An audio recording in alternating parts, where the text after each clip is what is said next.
కూడా తలుచుకుని ఒక్క నెంబర్ అనుకోండి మనసులో. ఎక్కడ అయితే మనకు ఆ నెంబర్ ఏదైతే అనుకుంటామో ఆ నెంబర్ పైన మన భవిష్యత్తు అనేది ఏంటో మనకు తెలిసిపోతుంది.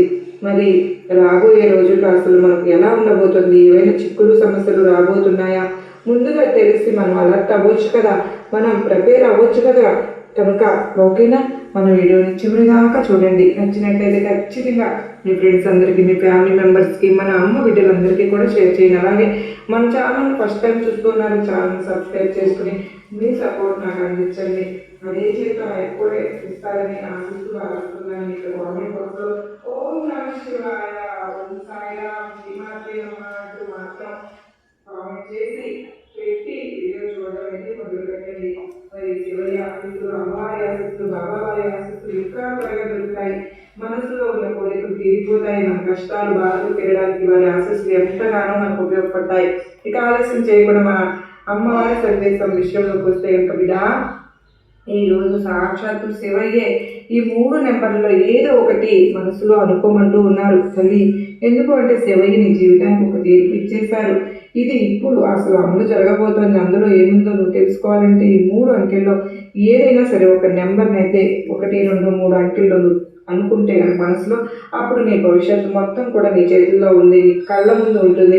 సాక్షాత్తు శివయ్యే చెప్తున్నారమ్మా, ఈ 3 ఒకటి మనసులో అనుకోమని, నీ భవిష్యత్తు ఎలా ఉంటుందో తెలుసుకోమని.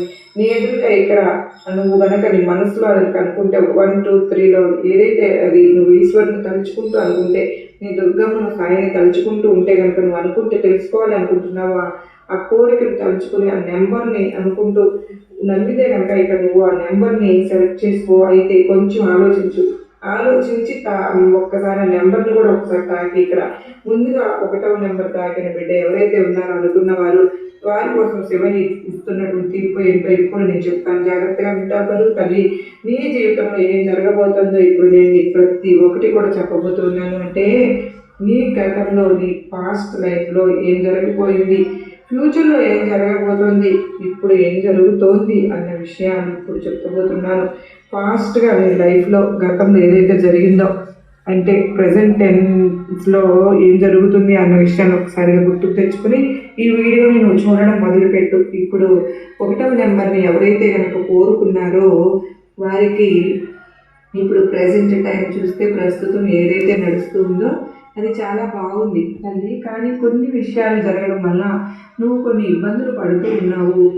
ఇప్పుడు నువ్వు అనుకుంటూ ఉన్నావు లైఫ్లో అంతా మంచిగానే ఉంది, కానీ ఇబ్బంది ఎందుకు వచ్చింది దుర్గమ్మ అని